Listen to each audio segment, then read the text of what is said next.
Qu'en savez-vous?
Flushing Meadows vous a été présenté par Fiat Croma.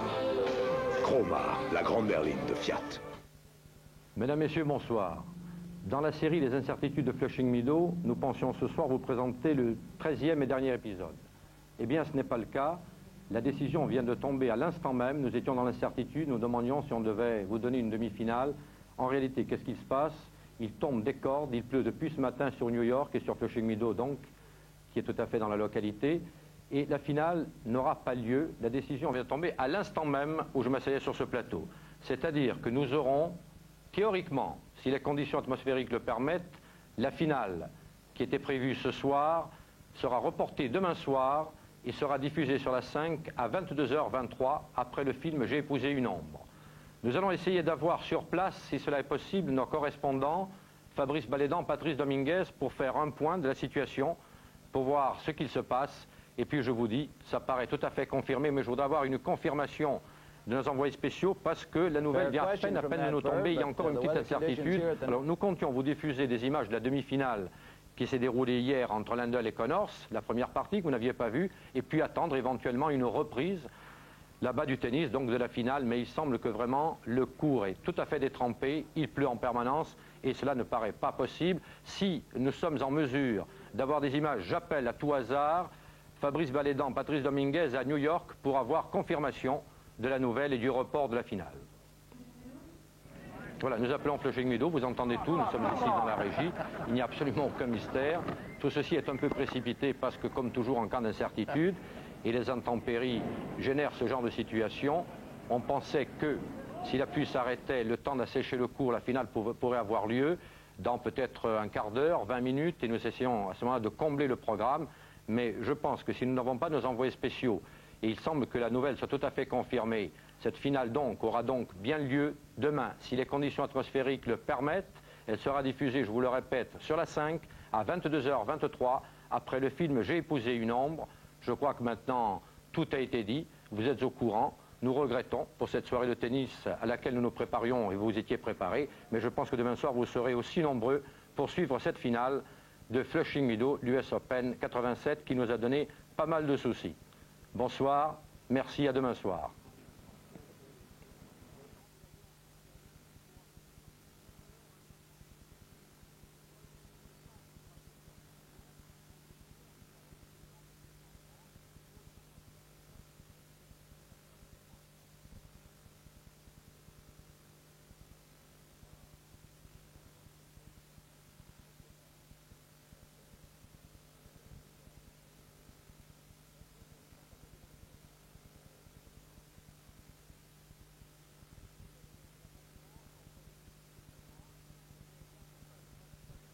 Voilà, retour en plateau. Vous savez que ça arrive de temps à autre en télévision. On n'y peut rien. Nous avons vécu dans l'incertitude jusqu'à il y a quelques secondes. Je vous assure que je me suis assis. On a eu tout juste le temps de me brancher le micro parce que l'image arrivait. Ceci provoque un bouleversement dans l'organisation de la chaîne. Vous vous en doutez. Je vous dis que vous verriez tout à l'heure un film Genesis 2. Encore faut-il le temps de le charger. Nous espérions vraiment, jusqu'à il y a quelques instants, que les conditions atmosphériques étaient en train de s'améliorer. Nous sommes régulièrement avec nos producteurs là-bas et nos journalistes à ce qu'on appelle le 4 fils, c'est-à-dire un téléphone interactif, et on nous disait, effectivement, nous avions aussi des images, on avait l'impression que le temps se levait un peu. Dans ces cas-là, on espère toujours l'éclaircie. Il n'y a pas eu d'éclaircie, il n'y a pas de finale, mais je reste avec vous. Moi, ça ne m'est pas désagréable, j'espère que ce n'est pas pour vous, le temps que tout ça se mette en place et qu'on puisse continuer ce programme, qui n'est hélas pas du tennis maintenant, vous le savez, je voulais répéter, pour les besoins de la cause, ça sera demain soir à 22h23, après le film qui était prévu, J'ai épousé une ombre, avec Nathalie Baye, et nous suivrons, si le temps le permet, si l'été indien veut bien revenir dans les conditions normales sur la région de New York, ce qui n'a pas été le cas. C'est vrai que pour ce Flushing, nous avons connu vraiment tous les problèmes. Il y a eu, pendant ces 13 épisodes, des pannes d'image, des pannes de son, un son défectueux, enfin, tout était réuni, mais vous n'avez pas eu conscience de la chose pour une simple raison, c'est que nous étions en différé, et qu'en différé, on peut toujours pallier les incertitudes. Là, nous sommes en direct, nous n'y pouvons rien, nous ne pouvons pas jouer à leur place, et nous attendons que, moi en tout cas j'attends que l'on me dise, pour vous libérer de ma présence, que tout est prêt et qu'on va pouvoir y aller. Sinon je peux peut-être vous raconter ma vie, ça ne serait guère intéressant, et vous y perdrez au change par rapport au programme qui va suivre. Mais je veux bien encore faire une présence intempestive. On me dit que ça va? Très bien, alors je vous dis encore bonsoir et à demain, et bon programme sur la 5. Merci. Chambre de pressurisation.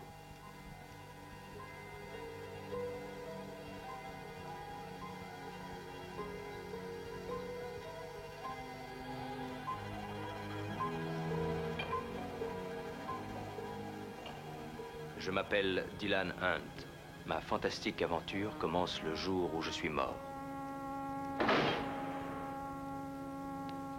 Ma dernière vue de notre monde fut la chambre de pressurisation des laboratoires installés par la NASA dans les cavernes de Carlsbad. Système rapport, parlez s'il vous plaît.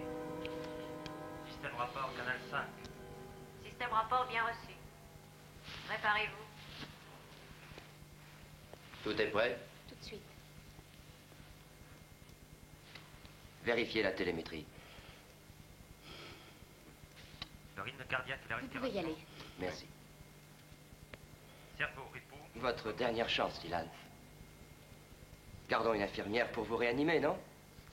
Je doute fort que la NASA accepte cette solution d'un cœur léger. Après tout, c'est logique. Bonne chance. On se revoit mardi.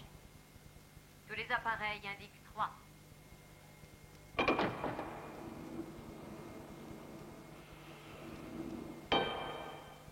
Dispositif d'étanchéité, ok? Mélange xénon prêt. Commencez pressurisation.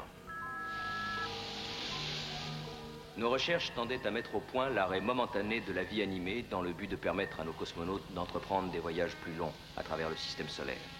Ayant estimé personnellement que notre méthode était assez au point pour être essayée sur un homme, il était juste que je prenne les risques d'une telle expérience. J'avais dirigé les recherches de base depuis ma nomination comme chef de l'opération le 14 février 1979.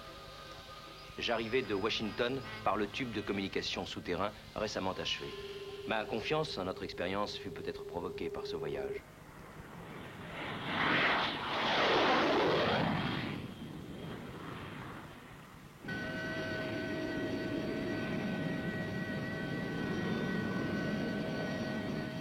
Après moins de 5 ans de travail à l'aide d'un appareil nucléaire de forage, le tube souterrain reliait maintenant 2 continents. La science humaine me semblait capable de tout. Nous sommes presque arrivés. Ok. Merci de m'avoir laissé regarder. Merci, ça va. Bon, je veux qu'on tienne cette réunion dès mon retour. Oui.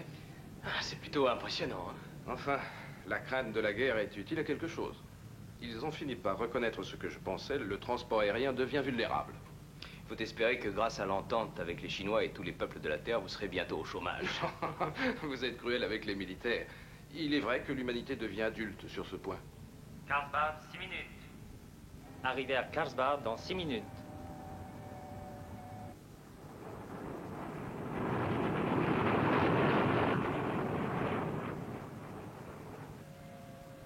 Le train souterrain Vandenborg entre en gare. Porteur de bagages en place.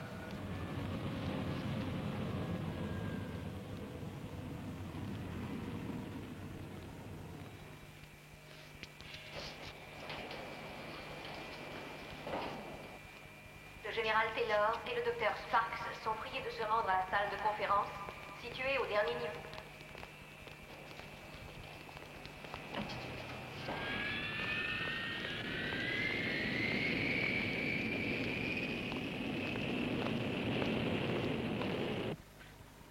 Le QG de la défense continentale, installé dans les cavernes de Carlsbad, au Nouveau-Mexique, avait autorisé la NASA à construire notre laboratoire dans une grotte profonde où la température constante était idéale pour nos expériences.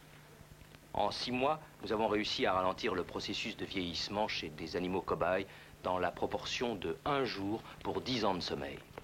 Notre problème concernant la réanimation des cobayes fut résolu quand nous découvrîmes les rapports étroits qui lient la volonté de survie et le besoin de reproduction. Après les inévitables plaisanteries concernant les équipes composées d'astronautes mâles et femelles, on eut recours à des injections massives de stimulants intellectuels. Selon la logique scientifique, pour nous, les expériences auraient dû se dérouler parfaitement.